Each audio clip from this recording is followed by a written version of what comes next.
Hello दोस्तों, जय हिंद, वंदे मातरम। दोस्तों, आज हम बात करेंगे इजराइल के उस साइबर अटैक की जिसकी चर्चा अभी न्यूज में चल रही है पिछले 3 दिनों से। पता है, ईरान के अंदर में बहुत बड़ा मैसिव साइबर अटैक हुआ है। दोस्तों, ये कहा जा रहा है अब तक का सबसे बड़ा साइबर अटैक हुआ है ईरान के ऊपर में, जिसमें दोस्तों उनकी जो जुडिशियल एजेंसीज हैं वो भी हैक हो चुकी है।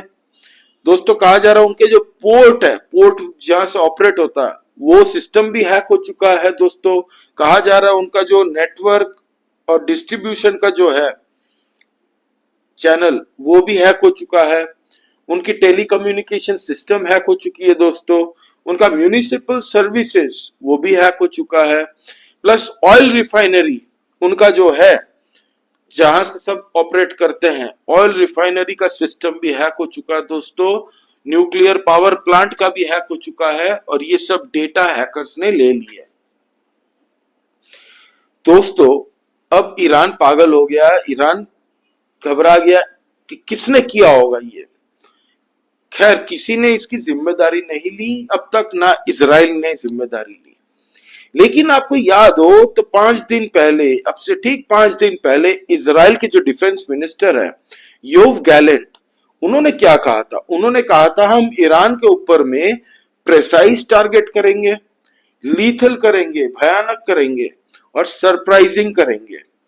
सरप्राइजिंग का मतलब उनका ये था कि हम इस तरह से अटैक करेंगे जिसके बारे में ईरान ने कभी सोचा भी ना हो। आपको पता है दोस्तों, इजराइल को इसमें महारत है। इजराइल ने जिस दिन पेजर बम फोड़ा था, पेजर फोड़ा था, वॉकी टॉकी फोड़ा था, सोलर पैनल फोड़े थे, रेडियो सिग्नल्स, सॉरी रेडियो और टेलीकम्युनिकेशन जो इंटरकॉम्स होते हैं वो फोड़े थे, तब पूरा वर्ल्ड को सरप्राइज कर दिया था कि ऐसे अटैक भी होते हैं, ऐसे भी हमले होते हैं क्या। हम लोग तो फैसिनेट है ये सब टेक अटैक से। साइबर वॉर एक 6th जनरेशन वॉर हो गई है। तो दोस्तों, और दोस्तों जो लोग साइबर सिक्योरिटी जो लेके स्टडी करते हैं, जो एनालिस्ट है जो साइबर सिक्योरिटी को लेके सालों साल से पढ़ाई कर रहे हैं, उनका कहना यह है कि भाई ये इजराइल का ही हाथ है। ये मोसाद और इजराइल सब के मिलके ये सिक्योरिटी को तोड़ा है उन्होंने ही, ये जो सिस्टम हैक किया, क्योंकि इजराइल की पहले एक हिस्ट्री रह चुकी है। इजराइल ने CIA के साथ में मिलके दोस्तों ऐसे अनेकों प्रोग्राम हैक किए हैं मिडिल ईस्ट के अंदर में ईरान के। आपको याद हो तो बता दूं, इससे पहले ईरान का एक न्यूक्लियर पावर प्लांट के अंदर में सिस्टम हैक हो चुका था, एक वॉर्म छोड़ा था, जो कि किसी ने सोचा भी नहीं था कि ये ऐसी भी कोई चीज होती है जो मल्टीप्लाई होती है। तो किसी ने, वो जो एक साइंटिस्ट था, उसके पेन ड्राइव में वो वॉर्म डाल दिया था, तो वो वॉर्म वो आके पूरे सर्वर के अंदर में जैसे ही पेन ड्राइव डालता है, पूरा सर्वर डीएक्टिवेट हो जाता है और दोस्तों कई साल ईरान का वो न्यूक्लियर प्रोग्राम पीछे चला जाता है।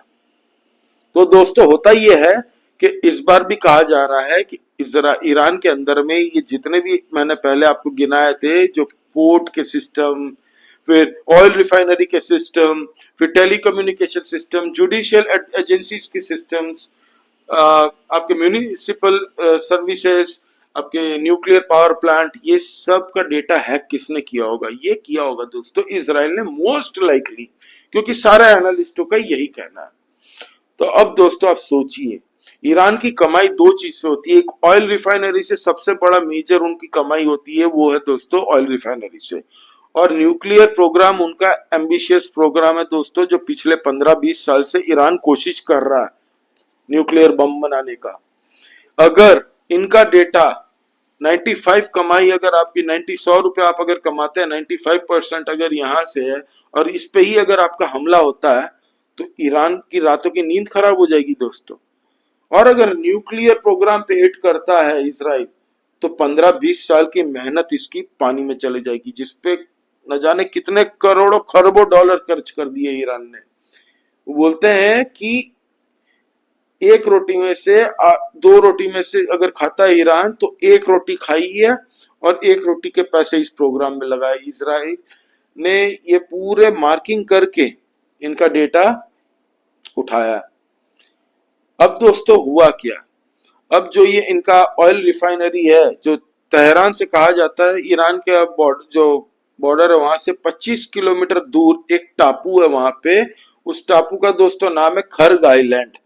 खर्ग आइलैंड से जितना भी oil and gas Iran export करता है दूसरे देशों को, 95% खाली उस आइलैंड से आता है दोस्तों। सोचिए, आइलैंड का नाम है खर्ग आइलैंड। अब इस खर्ग आइलैंड का डेटा भी उड़ गया भाई।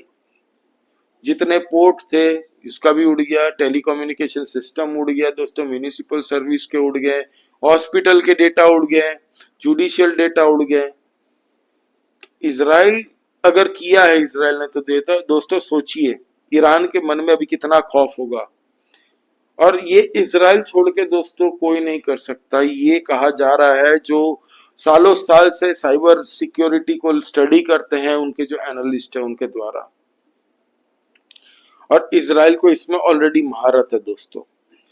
ठीक 3-4 दिन में बाद में हिजबुल्लाह की तरफ से वहां से ड्रोन हमले होते हैं। कल ही हुआ था ड्रोन हमला, जिसमें दोस्तों 4 इजरायली मारे गए और 67 इजरायली सोल्जर्स हॉस्पिटलाइज्ड हो चुके, बुरी तरह से जख्मी। तो अब इजराइल कैसे हमला करेगा दोस्तों ईरान के ऊपर में, ये अब ईरान भी सोच पड़ताल कर रहा है, स्टडी कर रहा है कि ये पहले तो अटैक किसने किया है। खैर ईरान के एक एम्बेसडर है, उन्होंने कहा है कि हमारा डेटा ले गया वो लोग जिसने भी किया है, हमें पूरा यकीन है ये इजराइल नहीं किया है। और गालियां दे रहे थे इजराइल को कि हम छोड़ेंगे नहीं, देख लेंगे तुम्हें, अगर हम पे हमला करने की कोशिश की तो हमारे 2000 मिसाइल रेडी है तुम्हारे पूरे इजराइल के ऊपर हमला करने के लिए। तो ये सब बयानबाजी दी थी उन्होंने। ईरान अभी ये मैटर को पूरा दबा रहा है दोस्तों पूरी तरह से, लेकिन ईरान के अंदर से उनके जो कुछ मिनिस्टर है उनके वहां से बयान आया, लोकल 1-2 न्यूज चैनल है ईरान के, वहां से ये बात आई है बाहर, और वेस्टर्न मीडिया ने भी इसको पूरी तरह से डिटेल में कवर किया है। तो ये टोटल अपडेट है दोस्तों साइबर अटैक का। अब दोस्तों सोचिए, आप एक सेकंड के लिए सोचिए कि ईरान के जो न्यूक्लियर प्रोग्राम है अगर वो खत्म हो जाते हैं तो सबसे ज्यादा फायदा किसको होने वाला है? इजराइल को तो होगा ही, क्योंकि मिडिल ईस्ट में उसने कह दिया कि मैं किसी भी कंट्री को न्यूक्लियर बम बनाने नहीं दूंगा, ये कसम खा ली है उसने इजराइल ने। इराक पे कितनी बार हमले कर चुका है, ईरान के अंदर कितनी बार वो हमले कर चुका है। इराक में तो वो तो पूरी मूवी बनी थी उसके ऊपर दोस्तों, लेजेंडरी वो मिशन था इजराइल का।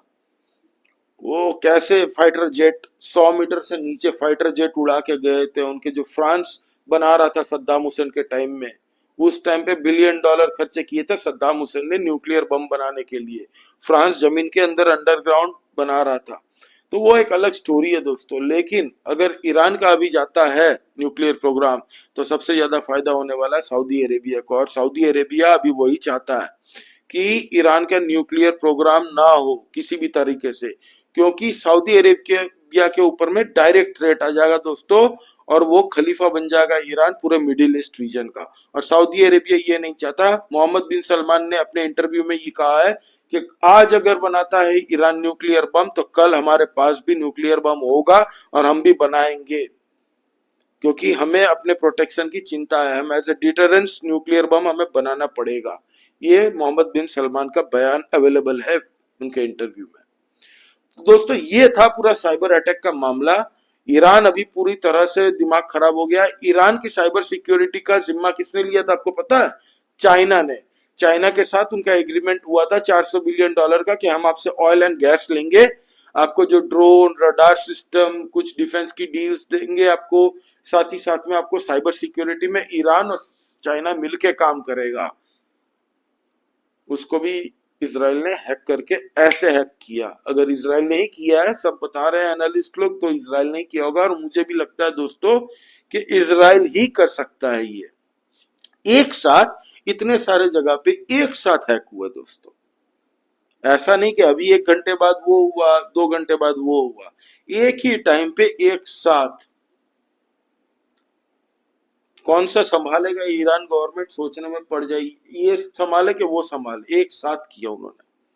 एनीवे दोस्तों, ये नया चैनल है, आप लोग प्लीज सब्सक्राइब कीजिए दोस्तों, आपकी सपोर्ट की बहुत जरूरत है। लाइक कीजिए इस वीडियो को और कमेंट करके बताइए आपको क्या लगता है ईरान के ऊपर ये साइबर अटैक किसने किया होगा।